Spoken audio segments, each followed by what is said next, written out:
Hi guys, welcome to this mini series of a planned four-parter series on a specific thing, MLIR, but more specifically about running MLIR programs for beginners. So this is the homepage of MLIR. If you don't know what that is, it's a multi-level intermediate representation. It's a compiler, a framework approach for typical deep learning workloads. So I'm not going to go into about what MLIR is in this series. Specifically, this is like a follow-up to this wonderful tutorial by Alexander Singer. So there are two YouTube videos. I highly recommend you watch this. So this series is kind of like follow-up to the content covered in this beginner tutorial. So in this tutorial, Alexander goes through like a basic demo of MotiveT MLIR, some examples about passes and so on. So it's a fantastic tutorial. I can't recommend this enough. And only when you're done with this, you can kind of come back to this series. Otherwise, it won't make sense. So this series planned four parts. So I have the code here in this repo. I'll link this also in the channel. So in this video, we'll start with part one, which is basically how to run the program and kind of look at the output results. Because one of the things Alexander does mention this in his video somewhere. He focuses about the MLIR code and how it's transformed in this demo. He runs basically the compilation using MLIR opt and MLIR translate. He does show how MLIR code, which looks like this, gets successively lowered into other dialects. So he does show all of that, but how do you actually run a program which you have written here, right? And how do you play around with passing it inputs, getting outputs, and so on? So in his demo, he has a very straightforward approach. He just simply creates empty tensors and then uses them. And though he returns some value at the very end, we don't use it, right? So there is no, you don't actually get to see it. So I want to kind of rectify that with this tutorial series. So in the very first video, in this video, we will simply look about how to run the program and how to get the results out, right? So, I mean, if you just search, you'll get kind of mixed results, which is one of the reasons I'm making this video series. So, for example, there is this nice hello world for LLVM. So, basically, here in this example, they directly write LLVM IR code, and then to run it, gives commands, for instance, LLI, which is the LLVM interpreter, right? And then you get results, right? And also then he shows you how to compile this LLVM program. So you use LLC instead of LLI, compile it down to directly to object file and then run it, right? So basically this demo is nice. So I wanted something similar for the MLIR layer, right? And that's what we'll get to in today. So I'm going to show you the code locally and also run it. This is my repo. So we see here part one. So let's start with part one. Let me also clean this up. Okay. Uh, so you don't see any of the intermediate files. So let's start with the most simpler example, right? So I'm not going to, in Alex's tutorial, he talks about some more complicated operations. I'm going to go simpler and start with the simple add of two tensors, simple add operation. So the simplest version, so let's look at the code which is like needed, absolutely needed, and then let's talk about what it takes to run it and get the output, right? So the simplest add is basically these lines. So you can ignore the lines above this and below this, more or less. So what's happening here? So this is a module and we're using the func dialect to create a function. And inside this, we're going to use the arithmetic dialect to create constant one. And then we're using the tensor dialect to basically go from this constant to full tensor. And if you see in MLIR, you have the shapes of the arguments referred to in every instruction. So if you see here, every operation, I should say, if you see here, it's basically, I'm creating a tensor of size 2 cross 5, where the elements are float 32. So this is the, I'm just taking a simple example, a small size, right? Because if you see in the original tutorial, he talks about large tensors. We're going to talk about small tensors in this just so that it's easy. So this is the core parts of creating the source tensors A and B, and then we want to add them. So that's what's happening on this layer. So if you see here, I have used a different dialect, SOSA dot add, the arguments, and this is just the structure of the operation. So now if you see the list of dialects, so if I go to the MLIR page, um, we have a bunch of dialects here. There are a lot of different dialects. In Alex's tutorial, he talked a lot about the lineal, the affine dialects, and so on. So the add function I'm using here is coming from this Kosa dialect, which is supposed to be a high level dialect for operations. So internally, this add is going to get lowered down into possibly an equivalent add in linear algebra. So maybe if I go to the lineal dialect, um, this probably add here, and I could have actually used this also, right? I mean, uh, I could have done that, but I just for the fun of it, I have used the Tosa dialect. It just means you have to do one more round of um, lowering in our couples. Now, just with this is the kind of code that we saw. So basically, we can just take this code and like as shown in this tutorial, if I go down to the lowering MLIR folder, there is a lower script, and you'll see commands here which Alex has used to lower or to do operate to basically do these transformations successively. So for example, in this one is going to take the source MLIR and then just do one thing, which is one shot buffer X, right? And then he output all the intermediate files because he wanted us to see it, and these files are there and you can go look at them and you can see the effect of each of the passes, right? So then you are converting from linear dialect to loops, and then from loops to CF and so on, right? Now basically, instead of that, you could do all of these in one shot also, as shown here, where basically he's doing multiple operations, because in this step actually converting everything from all other higher level dialects to the LLVM dialect in one shot. So I'm going to do something similar. So I'm going to basically in my make file, if you see here, if you go to my make file, you will see that I have all of these commands just bunched together, because I just want to do, I just smash them all together because I don't really care about the intermediate results. Now, the one we want to look at is this one, because this is what is going to run for the function I showed you.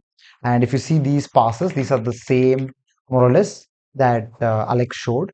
These are common passes, common transformations. The order is important. You can't, if you try to change order, you'll have problems and so on, because there's a particular logic. There's only one probably thing newer compared to his version, and which is this basically conversion from TOSA to linear step, just because we have that one TOSA operation, right? I could have skipped that and I could have skipped this line and it would have been the same. Now, let me go to the terminal and show you. So I have a local version of LLVM, just like he has shown, compiled. So that's in bin directory. So I'll just use that. If you see my commands here, they refer to this bin directory. That's where the MLIR op bin is present. So let me do the very first thing that I wanted to show you. I believe this is the one. And this is running the lowering, and we're going to get add underscore p underscore l dot MLIR. So I can show you that. So basically, this is the everything converted to the lowermost LLVM dialect port, right? And this L is for just for the lowering part. I can remove this file. I've just shown you the. Now, uh, there was some code which I didn't show you, or which I didn't focus on when we were looking at add p, and that is this extra portion, right? So what is this? What are we doing here, right? And the point is, I want to actually be able to run this program and see the output, right? So I want to see the output. I want to see the result output tensor getting printed out. So how do we do that? What's the simplest option? Mm, Because if you see the original LLVM tutorial, they talk about an LL interpreter and an LL compiler, right? So before you even go to compile, basically in this step, basically the equivalent of that, the simplest way to do things is the MLIR runner by that. So it's a tool that has been provided in the bin directory, just like how we do MLIR opt. There is a tool called MLIR runner, and the easiest way is to basically take this MLIR file and pass it through the runner. So just let me just explain this particular line, because that's important to see. So we are running the MLIR runner with this file as argument, which is basically still in MLIR, though it's an LLVM dialect, the lowest form. And then you have a bunch of other arguments which are important. And these arguments are basically, first you say what is the entry point result, the function that you're running, and that is we are saying is returning void. And then we are saying what is the entry point, dash e add, this is the name of the function. So if you notice in our code, we have called this function add. I think in the original example here in Alex's tutorial, I believe they were all called main. So if you see this example, um, he called his function main. That's a bit of a problem. Okay, it's not a problem for this example, but it's a bit of a problem for the later stages. So I've just changed the name here. But if you change the name here, that means you need to ensure that you're passing the same entry point as a flag here. And also, most importantly, you need to link your shared libraries to this SO file, which is created automatically when you compile in that lib directory in your LLVM project rep. So basically, this is the minimum amount of step you need to do to be able to run an MLIR program, but we're not done yet. The reason we are linking to the shared library is because we want to actually see the result, right? And that's where this reference to this print function is coming. So basically this portion, the last portion you see here, what we're doing is we are converting the output tensor result into a memref using the bufferization dialect. This is another dialect because we can't really print tensors. We can only work with memrefs, right? Actual memory pointers. The next thing we're doing here is we are casting, if you see here, we are casting this memref from this format, which is 2 cross 5 cross F32, into a single 1D tensor type thing, star cross F32, which automatically discover that it's going to be 10, right? And then finally, we call this print memref F32 function, which takes a memref of this structure, right? And this function is going to come from that SO file. So that's the link. So if you did not do this, if you didn't put the print, you can just run the program, but you will get nothing, right? Unless you actually print something, you're not going to get anything. And this is the way to basically, so what we're doing is we are not returning anything in this function. We are returning empty, we are returning void. Instead, in the end of the function, we're going to print, and we're doing that by referring to an existing function, which we can basically use from MLIR runner. So this is the logic. I hope this is clear. If you look at the makefile, we are including a shared library, which is libmlir runner utils, and we are calling this MLIR file using MLIR runner. So I'm going to show it to you right now. So we just ran make lower print. I'm just running it again just to show you. Then we do make, what did I call it? Run print. So you see here what has happened is it's run and the print has happened, and the print is actually giving you all the details. It's saying it's a rank 2 tensor, it has sizes 2 cross 5, has strides is 5, 1. That's the normal logic for tensors. First dimension, basically you have to skip 5 units to get the next element of the first dimension. That's what this is. But in the innermost dimension, you just use 1 because that's the next element, right? And the data that it's saying is actually this, which is you see here it's that what we expect, because if you see the program, if I go back to the, if you go to the print program, I am basically taking tensors of size 1 and then tensor of size value 1, values 2, and I'm adding it, and I am expecting to see basically 3, right? That's what we're doing here. So, and if you see here, my program is running correctly, this time I'm able to see the answer 3. Now, this is one way to do things using MLIR runner. But what if you want to do more complex things, right? Because you don't have the flexibility to write your own code, write your own functions, to do things like that. So this is where the next option comes in. So I'm going to go back to the makefile, and you see here there is one more set of targets, specifically this lower and this compile. So what we're going to do this time is basically the first part is exactly the same. So if you see here, the logic of the passes is exactly the same with one difference. I'll show you that in a moment. This time what we'll do is we'll also call MLIR translate. So you see this line. So last time we only did MLIR opt because that would do the compiler passes. But this time we're going to do translate, and we're going to convert it from MLIR's LLVM dialect to the actual LLVM IR. Right? So the output would now go from MLIR file to a .ll file. I will show it to you in a moment. Let's also look at the actual code, because the code also slightly changes a bit. You see the core parts here. This is exactly the same, where we have creating the two tensors and adding them. This time we're going to return the tensor. So last time we had a void return. This time we have a return of this tensor 2 cross 5, and you also see that has changed the signature of the function op, which is fine. The extra part is this. So this is the extra code we're adding. LLVM.emits the interface as an attribute, and this is going to instruct basically instruct MLIR opt to add C wrappers. So we'll see that in a moment because we're going to use those C wrappers to be able to use compiled code from our own C programs. So that's the idea here. So this is the add.mlir. You see it's simpler because you don't have the print inline. We will do that stuff in our own code. We just want this function to just do its core thing, return a value. Instead of adding this attribute to this function, you have another option, and that option is to basically add this flag, which is LLVM request C wrappers. And I believe this is yet one more pass, which means you need to be careful on where you need to put this. This has to come somewhere above, right? You can't put this as a pass towards the end. It will be too late. You have to put it earlier so that the required code can be generated. So I'll show you the output. Basically, the output of this step, this lowering, is this .ll file, which is basically no longer MLIR, but in LLVM, the base language itself. So let's go there and so I'm doing make lower, and this time we're going to get this add.ll. So if I print this, it's going to be a very big file because this is the IR, LLVM IR. So it's gone all the way down to the lowermost operations. And it's like it's a big file even for this add. But the interesting thing to see here is basically it creates an additional function underscore MLIR underscore C interface underscore add is the name of our function. It has created a wrapper for this function, and this is the wrapper we'll actually use in a moment. So let's get there. If you see the make file, I have this step where we've created the LL file, right? The next step with the LL file is you're going to actually have to compile this LL file. So we're going to use LLC this time.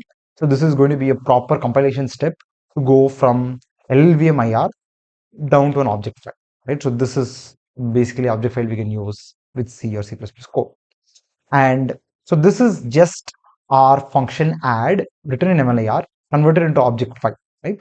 Now to use this object file, we're going to link it with basically our main code. I'll show you this in a moment. So we're going to use G++, which means C++ code. So we're writing a main function in C++, and we are linking add along with this and compiling, and we're getting this main binary which we can run, right? But what is happening in the C++ function? What are we doing here, right? So let's look at that.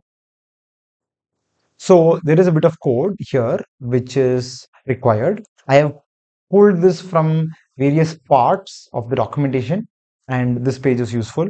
Again, I'll link this in the repo, but also different forum posts and so on, because I had to piece these things together. It was not, to me, it was not clear anywhere as a beginner. So that's why I'm kind of putting together this video.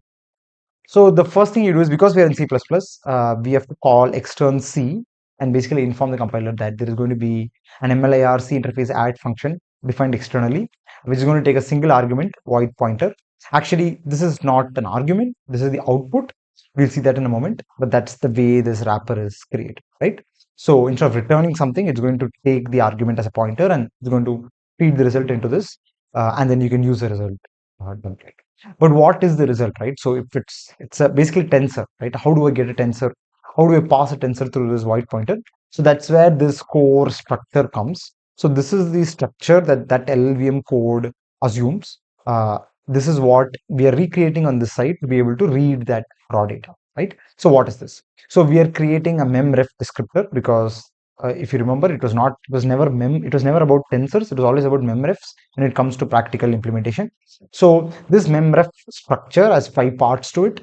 Let's look at the easy parts, right? So there's an offset, basically offset from the pointer where the data is, and just like how other deep learning approaches store the data, so you're going to have to store your n dimensional tensor, right? So basically that's why its parameters is a template.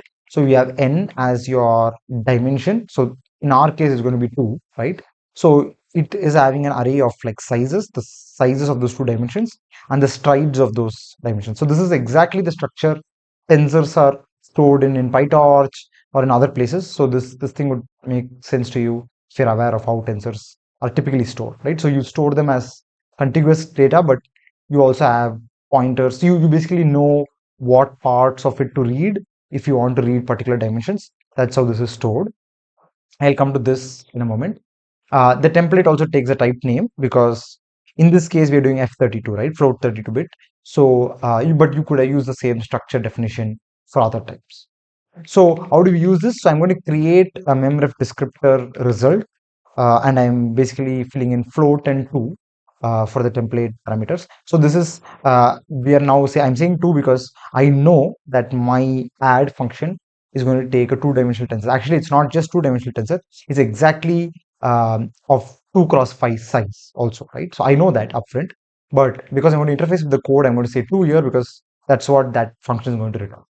And then we call this function where we are calling the function and we are passing in the address of this statically allocated structure so that it can fill in the details, and then we kind of print out the details here. So let me run this and we can look at the code again. So I'm going to lower first the add.l is created, and I'm going to compile, and this is basically doing what I just said. We can run main, and let's look at this a little bit. The tensor shape is 2 cross 5. So this is something we know. You can kind of, you see what I'm doing. I am just printing out the size 0 and size 1 from this array. And that is 2 cross 5 as we expect. Stride is 5 cross 1, exactly like we saw before. Offset is 0. So actually what it's saying is, what has happened is, it is storing data from the aligned pointer at the provided offset. So in this case, it's 0 because we have a very simple example. I don't know in what kind of scenario would trigger there being a non-zero offset, but I assume that if there is reuse and things like that, maybe that happens. And if you see here, I'm using the aligned pointer and I'm reading the 10 values from the aligned pointer. It's actually 10 is because I know it's 2 cross 5, right? And even there, we know the shape, we know the stride, so we can use it to get row 1, row 2, column 1, column 2. But I'm just reading all 10 elements because in this case, it's very simple. And if you see here, the results are as we expect. It's all 333 because 1 plus 2 is what we want to do, right? And so that's the core logic. But you might ask that there are actually two pointers here. There is an allocated and there's an aligned pointer. So what are the two things, and why are we using aligned? So as best as I could understand, this is just by playing around with the values. That's why I have these print statements, just by printing out things and looking at it. What I understand is, aligned is basically aligned to a memory address 64 bytes. So what it does is it allocates data, and then it moves your actual data to start from a 64 byte aligned address. So that's where it starts putting in the actual data. Of course, there's also offset, so it's aligned plus offset, right? So point is, there is slightly more data, up to 64 bytes more data allocated, but not used. So the gap between this allocated pointer and the aligned pointer is that unused portion in the beginning. I guess this is just doing it for cleanliness. If you see here, I have printed out the address and you see that there is a difference of 12. This 12 is actually not 12 bytes. It's 12 because these are float 32 pointers. So it's basically 12 into 4. So it's actually 48 bytes that you're seeing there. So this difference is 12 entries, float 32 entries.